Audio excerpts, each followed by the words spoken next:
Everyone, welcome to study word classes. तो friends, CTET से related भी अपडेट बहुत इंपॉर्टेंट है एंड साथ ही साथ बीपीएससी टीआरई 3 से भी रिलेटेड जो अपडेट आ रही है वो मैं आपको बताने वाली हूँ। पेपर लीक मामला जो है वो उसमें खुलासा हुआ, हाई कोर्ट ने क्या आदेश दिया है वो मैं बताऊंगी। एंड साथ ही साथ सीटेट जुलाई, जो भी कैंडिडेट 7 जुलाई को एग्जाम देने वाले हैं उनके लिए लास्ट मौका है, क्योंकि इसके बाद आपका सिलेबस भी चेंज किया जाएगा एंड इसमें क्या होने वाला है वो मैं आपको अभी बताऊंगी लास्ट में वीडियो के। साथ ही साथ आपका स्टेट एग्जाम की जो डेट है वो भी आ चुकी है। रिजल्ट कब तक देने वाले हैं ये भी मैं आपको बताने वाली हूँ। सीटेट एग्जाम पैटर्न क्या रहने वाला है, ये सारी इंफॉर्मेशन मैं आज आपको देने वाली हूँ।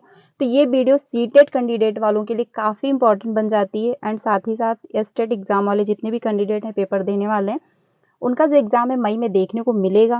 टीआरई 3 के पहले उनका एग्जाम हो जाएगा। तो ये सारी इन्फॉर्मेशन मैं आपको देने वाली हूँ। तो चैनल पर पहली बार आए तो वीडियो को लाइक करके चैनल को सब्सक्राइब कर लीजिएगा, सो दैट आपको ऐसी क्लासेस मिलती रहे एंड साथ में ऐसी इन्फॉर्मेशन आपको मिलती रहे, क्योंकि यहाँ पे आपको बीपीएससी की क्लास एंड सीटेट की क्लास आपको यहाँ से मिलती रहती है। अब हम बात कर लेते हैं पेपर लीक के मामले में। पेपर लीक के पांचों आरोपी जो हैं वो जेल जा चुके हैं, उनको पकड़ लिया गया है। जो पेपर लीक के पांचों आरोपी गए जेल, यानी जो 5 आरोपी पकड़े गए थे उनको जेल भेज दिया गया है। बीपीएससी शिक्षक बहाली के तीसरे चरण के पेपर लीक मामले में मध्य प्रदेश के उज्जैन से गिरफ्तार 5 आरोपित को ईओ ने सोमवार को पटना सिविल कोर्ट की आर्थिक अपराध इकाई की विशेष अदालत में पेश किया। यानी 5 जो लोग थे उनको पकड़ा गया, उज्जैन से ये लोग थे, इनको गिरफ्तार कर लिया गया है। अदालत ने सभी को 27 अप्रैल तक न्यायिक हिरासत में लेते हुए बेऊर जेल भेज दिया है। ईओ की विशेष टीम इस पेपर लीक मामले की जांच कर रही है। यानी ईओ ने जो जांच की इसमें निकला है कि 5 जो आरोपी थे उज्जैन के उनको पकड़ लिया गया है एंड इसमें साथ में ये भी निकल के सामने आ रहा है कि जितने बीपीएससी के कुछ अधिकारी भी इसमें शामिल थे, क्योंकि कोई ना कोई शामिल जरूर होगा तभी जाके पेपर लीक हो पाया है। तो इन लोग को जेल भेज दिया गया। अब इसके बाद पूछताछ होगी, उसके बाद समझ में आएगा कौन इसमें मास्टरमाइंड था, क्योंकि अभी मास्टरमाइंड जो है वो पकड़ा नहीं गया है। इससे पहले ईओ की टीम ने इन 5 को मध्य प्रदेश के उज्जैन में गिरफ्तार किया और स्थानीय कोर्ट में पेश किया। यानी जो पकड़े गए हैं मध्य प्रदेश में पकड़े गए हैं। ट्रांजिस्टर रिमांड पर लेकर पटना पहुंची। आज दोपहर में 5 को विशेष अदालत में पेश किया गया है। तो ये इन लोगों को पकड़ा जो गया है वो मध्य प्रदेश में पकड़ा गया है, अब इनको पटना लाया गया है। अब हम लोग देख लेते हैं दूसरी इंफॉर्मेशन जो आई है इसी से रिलेटेड। पेपर लीक मामला, आर्थिक अपराधी इकाई ने की कार्रवाई। पेपर लीक से जुड़े 4 आरोपी गिरफ्तार हुए, उज्जैन से ईओ ने किया गिरफ्तार। तो जो अपराधी हैं ईओ ने उनको गिरफ्तार कर लिया। अब इनसे जब पूछताछ होगी तभी पता चलेगा कि इसका मास्टरमाइंड कौन था, किसने क्या करवाया था। पेशी के बाद कोर्ट ने ईओ की अर्जी पर सभी 4 आरोपियों को 22 अप्रैल तक ईओ के ट्रांजिस्टर रिमांड पर सौंपा है। गिरफ्तार आरोपियों में 3 पुरुष और 1 महिला शामिल है। यानी जो इसमें 3 पुरुष हैं और 1 महिला शामिल है। पटना लाने के बाद पटना ईओ कोर्ट ने किया जाएगा पेश। ईओ सूत्रों के मुताबिक पेशी के बाद 4 को रिमांड पर लेने की होगी कोशिश। रिमांड मिलने के बाद ईओ करेगी पूछताछ।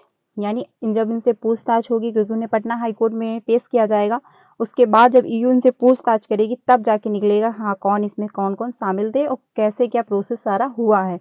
तो पेपर लीक जो भी अपडेट वो आपको बता दी जाएगी। पूछताछ में टीआरई 3 पेपर लीक के लीक से संबंधित होगा एक नया अहम खुलासा। जब पूछताछ करेगी ईओ तभी जाके पता चलेगा कितने पैसों पे पेपर बिका था एंड कौन कौन इसमें शामिल था, बीपीएससी के कौन से अधिकारी शामिल थे, ये सारा कुछ निकल के सामने आ जाएगा। तो जो भी इंफॉर्मेशन आएगी आपको यहाँ से बता दी जाएगी। अब हम लोग बात कर लेते हैं आपका जो एस्टेट एग्जाम है। देखिए एस्टेट एग्जाम जो आपका है मई में देखने को मिल जाएगा। यानी जो आपका टीआरई 3 एग्जाम है इसके पहले आपका 20 मई को एस्टेट एग्जाम हो जाएगा। तो आप लोग टीआरई 4 में अप्लाई कर लेंगे बिल्कुल, क्योंकि आपका उसके पहले एग्जाम हो जाएगा एंड उसके पहले रिजल्ट भी आ जाएगा। तो आप टीआरई 4 में अप्लाई कर सकते हैं, जितने भी एस्टेट वाले हैं एंड सीटेट वाले हैं। ठीक है। परीक्षा को लेकर बिहार विद्यालय परीक्षा समिति तैयार है। चुनाव की वजह से परीक्षा में हो रही थी देरी। यानी जो मेन रीजन था बीपीएससी का बिहार में परीक्षा ना हो पाना, उसका मेन रीजन था क्योंकि वहां पे चुनाव था, इस वजह से सारे एग्जाम डिले कर दिए गए थे। मई के आखिरी सप्ताह तक हर हाल में परीक्षा लेने का लक्ष्य रखा गया। तो यानी 20 मई के बाद आपको कोई भी एक डेट अनाउंस मिल जाएगी जो आपका एग्जाम एस्टेट का उसी डेट को हो जाएगा। इसकी ऑफिशियल नोटिस आएगी तो आपको बता दी जाएगी। परीक्षा में कुल कितने अभ्यर्थी जो हैं 6 लाख अभ्यर्थी होंगे शामिल, यानी 6 लाख अभ्यर्थी शामिल होने वाले हैं आपके एस्टेट एग्जाम में। जून महीने में रिजल्ट होगा आपका जारी, यानी जून में आपका रिजल्ट आ जाएगा तो अगस्त में आप लोग अप्लाई कर लेंगे बिल्कुल, क्योंकि एस्टेट जिनका भी क्वालिफाई हो जाएगा वो टीआरई 4 में अप्लाई कर लेंगे। तो आप लोग अच्छे से अपनी तैयारी करिए, कोशिश ये करिए कि एस्टेट कंप्लीट कर लीजिए और साथ में आप टीआरई 4 में एक वैकेंसी ले लीजिए। परीक्षा में सफल अभ्यर्थी टीआरई 4 में हो सकेंगे शामिल। तो आप लोग जितने भी एस्टेट वाले हैं वो बीपीएससी टीआरई 4 में अप्लाई कर सकते हैं। तो ज़रूर आप एस्टेट, पहले अगर आपका एस्टेट क्वालिफाई हो जाएगा तभी आप अप्लाई कर पाओगे। तो आप लोग अपनी तैयारी करिए, एस्टेट क्वालिफाई करके टीआरई 4 में अप्लाई करिए। नए अभ्यर्थियों को भी सितंबर में फिर मिलेगा मौका, यानी देख जो एस्टेट होता है आपका ये 2 बार होता है साल में, एक बार होता है मार्च में एंड एक बार होता है आपका सितंबर में, ठीक है। तो मार्च का जो रहा वो चुनाव की वजह से डिले हुआ क्योंकि इस तरफ चुनाव था, बट आपका जो सितंबर में देखने को मिलेगा वो डेट महीने में मिलेगा, यानी एग्जैक्ट महीने में मिलेगा आपको सितंबर में ही देखने को, क्योंकि उस तरफ कोई चुनाव वगैरह है नहीं तो डिले नहीं होगा। इस तरफ जो मार्च था, मार्च में चुनाव था, इसकी वजह से ये डिले कर दिया गया था। लेकिन आपका जो एस्टेट होगा, नेक्स्ट एस्टेट होगा वो आपको सितंबर में ही देखने को मिल जाएगा। सितंबर में दूसरे चरण की भी होगी एस्टेट परीक्षा। तो यानी आपका जो सितंबर है उसमें आपको और फिर से एस्टेट देखने को मिलेगा। तो जितने भी हैं आगे के एस्टेट देने वाले हैं तो अगर जिन्होंने इसमें अप्लाई नहीं किया है मार्च में तो सितंबर में आपका एस्टेट फिर से आएगा, तो आप उसके लिए अपनी पढ़ाई करिए, आपको उसमें देखने को मिल जाएगा। यानी सितंबर में ये फिर से पेपर कराएंगे आपका एस्टेट। 20 मई के बाद आपको कोई भी डेट देखने को मिल जाएगी, यानी मई में, लास्ट मई में आपका एग्ज़ाम हो जाएगा। जो आपका रिजल्ट है वो जून में देखने को मिल जाएगा। तो आप लोग अपनी तैयारी करिए क्योंकि 6 लाख अभ्यर्थी हैं जो एस्टेट में परीक्षा देंगे। अब हम बात करते हैं सबसे इम्पॉर्टेंट जो रही है पेपर लीक मामले में इतने लोग पकड़े गए हैं, अब इस पे क्या निर्णय आता है, मतलब कितने लोग शामिल थे, क्या आता है, सारा प्रोसेस आपको मैं बताऊंगी जो भी इंफॉर्मेशन निकल के आएगी, क्योंकि ईयू जो है अब वो पूछताछ करेगी, उसके बाद ही खुलासा हो पाएगा कि कौन अधिकारी इसमें शामिल थे, कितने रुपयों पे पेपर बिका, कैसे क्या प्रोसेस रहा, वो सब कुछ सामने अब निकल के आ जाएगा। आपको जो टीआरई 3 है वो एग्ज़ाम की डेट आ चुकी है, 10 से लेके 12 जून के बीच हो जाएगा। तो ये डाउट मत रखिए कि एग्ज़ाम डिले होगा या नहीं होगा, ऐसा कुछ नहीं होने वाला। आपका एग्ज़ाम जो एग्जैक्ट डेट पे होगा, यानी जून में आपको 10 से 12 जून के बीच देखने को मिल जाएगा, क्योंकि ऑफिशियल कैलेंडर फिर से जारी कर दिया गया है, ठीक है। और आपका नेक्स्ट जो मतलब टीआरई 4 है वो आपको अगस्त में देखने को मिलने वाला है। तो इसलिए जून में आपका टीआरई 3 ये पेपर करवा लेंगे। ईओ अपना काम करती रहेगी, उधर जांच होती रहेगी, हाईकोर्ट अपना निर्णय देता रहेगा, बट इधर आपका एग्ज़ाम ये करवा लेंगे। तो आप लोग अपनी तैयारी करिए, अच्छे से प्रिपरेशन करिए, अच्छे से अपनी पढ़ाई करिए, सारी सब्जेक्ट स्ट्रॉन्ग कर लीजिए, क्योंकि आपका टीआरई 3 बहुत जल्द आपको देखने को मिलेगा, जून में ही आपका एग्ज़ाम हो जाएगा। बाकी टीआरई 4 आपको अगस्त में देखने को मिलेगा। अब बात करते हैं जो आपका टीआरई 3 जून में एग्जाम होगा उसका रिजल्ट कब आएगा। देखिए उसका रिजल्ट 1 महीने बाद यानी जुलाई में आपको रिजल्ट देखने को भी मिल जाएगा। इसका ऑफिशियल कैलेंडर जारी किया गया था, वो भी मैंने वीडियो बनाई थी, अगर आपने नहीं देखी तो वो भी जाके देख सकते हो, उसमें मैंने सारी इन्फॉर्मेशन दी हुई है। अब हम लोग बात करते हैं सबसे इम्पोर्टेंट जो है सीटेट जुलाई, सुनहरा मौका क्यों है, इसका भी एक रीज़न है। देखिए अभी तक जो आपका एग्ज़ाम होता था वो सीबीएसई कराती थी, यानी सीबीएसई कराती थी अभी तक आपका एग्ज़ाम, बट अब जो 2025 आने वाला है, अब आपका जो एग्ज़ाम कराने वाली है एनटीए कराने वाली है, यानी नेशनल टेस्टिंग एजेंसी। अब आपका एग्ज़ाम ये 2025 से ये कराएगी संस्था। सीबीएसई जो है अब आपका एग्ज़ाम नहीं कराएगी, यानी 2024 ही एग्ज़ाम इसका लास्ट डेट होगा इस संस्था के द्वारा। तो आपका जो सीटेट जुलाई है, जब जब संस्था चेंज हो जाएगी, यानी कि एग्ज़ाम कराने वाली संस्था ही चेंज होगी, तो अब आपका पैटर्न भी चेंज मिलेगा, आपका एग्ज़ाम का जो पैटर्न है वो भी चेंज मिलेगा, एंड साथ साथ आपका सिलेबस भी चेंज होगा, क्योंकि कुछ अगर ना चेंज हुआ तो थोड़ा बहुत टॉपिक चेंज होंगे, कुछ ना कुछ चेंजमेंट जरूर आएगा। इसीलिए ये जो सीटेट है आपका जुलाई सीटेट बहुत ज़्यादा इंपॉर्टेंट इसलिए आप लोगों के लिए बन जाता है, क्योंकि सिलेबस बहुत टाइम से चेंज नहीं हुआ था, काफ़ी टाइम हो गए हैं, कम से कम मान के चलिए आप 2011-12 में शायद चेंज हुआ था, उससे अभी तक चेंज नहीं किया गया, तो बहुत टाइम से सिलेबस चेंज नहीं हुआ है सीटेट का।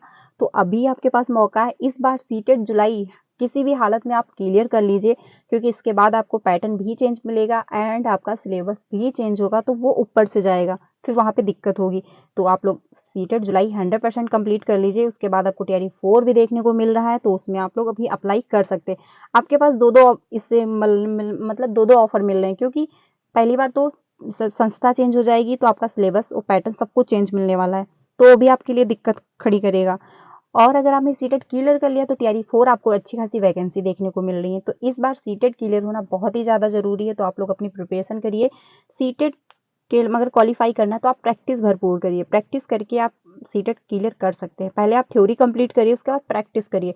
प्रैक्टिस करने से ये होगा, आप जब क्वेश्चन को पढ़ोगे आपके पढ़ने की स्पीड तेज होगी एंड साथ ही साथ आपके समझने की क्षमता भी बढ़ेगी। तो आप क्वेश्चन को कम समय में अच्छे से पढ़ लोगे और आप समझ भी लोगे कि हाँ, ये क्वेश्चन के दौरान क्या क्या रहा है और हमको करना क्या है। ठीक है, तो प्रैक्टिस भी इनफ करिए एंड साथ में थ्योरी भी कंप्लीट करिए और अपना सीटेट इस बार क्लियर कर लीजिए, क्योंकि इसके बाद जो है संस्था चेंज हो जाएगी, यानी एनटीए करवाने वाली है 2025 से। तो ये इन्फॉर्मेशन वेरी वेरी इंपॉर्टेंट है सीटेट वाले जितने भी कैंडिडेट, क्योंकि लाखों में मतलब 10 लाख जो अभ्यर्थी होते हैं वो हर बार सीटेट अप्लाई करते हैं और पास जो हो रहे हैं 1 लाख 1.5 लाख बच्चे पास हो रहे हैं। तो बहुत मात्रा में, क्योंकि सीटेट ही ऐसा एग्जाम होता है जब आप क्वालिफाई कर लेते हैं टीचिंग से, मतलब टीचिंग फील्ड में, तो आप कहीं भी अप्लाई कर सकते हैं। बाकी जो आप टेट क्वालिफाई करते हैं तो आप अपने ही स्टेट में डाल सकते हैं, अदर स्टेट में नहीं डाल सकते। तो सीटेट अगर क्वालिफाई हो जाता है तो आप कहीं भी डाल सकते हैं, यानी सीटेट में अगर आपके 90 मार्क्स आ जाते हैं तो आप कहीं भी अप्लाई कर सकते हैं। ठीक है, तो सीटेट क्वालिफाई होना चाहिए, यानी अगर आप कहीं भी अप्लाई करना चाहते हैं, अदर स्टेट में कहीं भी जॉब करना चाहते हैं, तो आपका सीटेट क्वालिफाई होना चाहिए। तो इस बार आपके पास अच्छा खासा मौका है, अभी भी आपके पास टाइम है, आप अच्छी खासी प्रिपरेशन कर सकते हैं। तो आप अच्छे से अपनी पढ़ाई करिए, इस बार सीटेट क्लियर कर लीजिए, क्योंकि इसके बाद सिलेबस भी चेंज मिलने वाला है, क्योंकि संस्था चेंज होगी तो सिलेबस भी चेंज होगा। तो ये इन्फॉर्मेशन आज की है, यानी एस्टेट का एग्जाम जो है आपका 20 मई के बाद आपको देखने को मिलने वाला है, जून में आपका रिजल्ट आ जाएगा। फिर आपका जो नेक्स्ट स्टेट होने वाला है आपका सितंबर में देखने को मिलेगा। सीटेट से रिलेटेड भी वेरी इंपॉर्टेंट वीडियो ये मतलब है इन्फॉर्मेशन, क्योंकि अगली बार आपका जो सीटेट है वो अगली संस्था कराने वाली है, तो उसमें बहुत सारा चेंजमेंट देखने को मिलने वाला। हो सकता है आपका ऑनलाइन, इस बार ऑफलाइन है, नेक्स्ट टाइम ऑनलाइन हो जाए। जब ऑनलाइन होगा तो बहुत ही ज़्यादा दिक्कत होगी, यानी कुछ भी हो सकता है। आप मतलब ये नहीं कहा जा सकता है कि मैं ये देखो 100% मैं ये भी नहीं कह रही सिलेबस चेंज ही होगा या फिर पैटर्न चेंज ही होगा या फिर ऑनलाइन ही होगा, ऐसा नहीं कह रही। बट 50-50 चांसेस हैं कि कुछ भी हो सकता है, क्योंकि जब संस्था चेंज होगी तो अपने हिसाब से वो कराएगी। क्योंकि बहुत टाइम से, इसका रीज़न ये भी है कि बहुत टाइम से सिलेबस चेंज नहीं किया गया, तो हो सकता है सिलेबस भी चेंज किया जाए। तो ये इन्फॉर्मेशन वेरी इंपॉर्टेंट है, ज़्यादा से ज़्यादा अपने फ्रेंड को शेयर कीजिएगा, जितने भी कैंडिडेट सीटेट की प्रिपरेशन कर रहे हैं तो उनको ये खबर जरूर पहुंचा दीजिए, क्योंकि इस बार सीटेट क्लियर कर लीजिए। नेक्स्ट टाइम जो है संस्था चेंज हो जाएगी तो उसमें दिक्कत आपको होगी, क्योंकि सीटेट क्लियर होना इतना ईजी नहीं होता है, बहुत ही ज़्यादा इसका मतलब पेपर आपने खुद ही देखा होगा कितने मतलब कितने बड़े बड़े जो इसके क्वेश्चन होते हैं, बहुत ही ज़्यादा टाइम लगता है। तो आप लोग अच्छे से प्रिपरेशन करके इस बार सीटेट क्लियर कर लीजिए। बाकी बीपीएससी जो टीआरई 3 का पेपर लीक हुआ था उसमें जो पकड़े गए हैं, जब ईयू से जांच करेगी, पूछताछ करने वाली है, उसके बाद एक क्या फैसला लेते हैं, कौन कौन से इसमें शामिल थे, सारा इन्फॉर्मेशन निकल के सामने आ जाएगा, वो आपको यहाँ से बता दिया जाएगा। तो आप लोग अपनी तैयारी करिए, आपका एग्जाम जो है टीआरई 4 मतलब वो टीआरई 3 वो आपको जून में ही देखने को मिलने वाला है। तो इससे रिलेटेड अगर कोई भी इन्फॉर्मेशन आएगी आपको यहाँ से बता दी जाएगी, यानी पेपर लीक से मामले से कोई भी इन्फॉर्मेशन आएगी तो आपको बता दी जाएगी। बाकी टीचिंग से रिलेटेड कोई भी अपडेट आती है तो आपको बता दी जाती है। भोपाल में इस टाइम वैकेंसी निकली हुई है नवोदय विद्यालय की 6 to 8 की, तो वो लोग मतलब जितने भी कैंडिडेट भोपाल वाले हैं वो तो अप्लाई कर सकते हैं, बट अदर स्टेट के भी वहाँ पे डाल सकते हैं। अगर आपका सीटेट पेपर 2 क्वालिफाई है तो आप लोग जरूर डालिएगा, अच्छी खासी वहाँ पे वैकेंसी है और सैलरी भी अच्छी खासी, यानी 35,000 से स्टार्टिंग है, 35,000 आपको मिलेगा टीजीटी, पीजीटी में आपका 34,000 है। ठीक है, तो आप लोग जरूर एक बार चेकआउट करिएगा अच्छे से। उसमें आपका जो है इंटरव्यू होगा, एग्जाम होना नहीं है, तो आप लोग एक बार जरूर देखिएगा। बाकी अगर कोई भी अपडेट आती है तो आपको यहाँ से बता दी जाएगी, कहीं भी अगर वैकेंसी निकलती हैं, कहीं भी शिक्षक भर्ती से रिलेटेड कोई भी इन्फॉर्मेशन आती है तो आपको यहाँ से बता दी जाती है। तो आप लोग मेरे साथ भी बने रहिएगा। आपको यहाँ पे सीटेट की क्लासेस जो मिलती हैं वो 3 बजे मिलती है और एक 5 बजे मिलती है। 5 बजे में हम लोग एसएसटी कॉल डिस्कस कर रहे हैं, 3 बजे जो होती है उसमें हम लोग सीडीपी हिंदी ईवीएस कवर कर रहे हैं। तो आप लोग अगर सीटेट की प्रिपरेशन करना चाहते हैं तो आप लोग मेरे साथ भी जुड़ सकते हैं। साथ ही साथ बीपीएससी की भी क्लासेस मिलती हैं, वो 2 बजे मिलती हैं। उसमें हम लोग जीके जीएस की थ्योरी कंप्लीट कर रहे हैं, तो ये सारी क्लास भी आप लोग अटेंड कर सकते हैं। वीडियो अच्छी लगी तो उसको लाइक करिएगा। अगर इन्फॉर्मेशन पसंद आई तो कमेंट सेक्शन में अपनी राय जरूर दीजिएगा, क्या सिलेबस चेंज होगा या होना चाहिए कि नहीं होना चाहिए। बाकी पेपर लीक मामले में क्या आपकी राय है वो भी बताइएगा। मिलते हैं नेक्स्ट क्लास में। वीडियो अच्छी लगी तो उसको लाइक करिएगा एंड ज़्यादा से ज़्यादा अपने फ्रेंड को भी शेयर कीजिएगा। Thank you.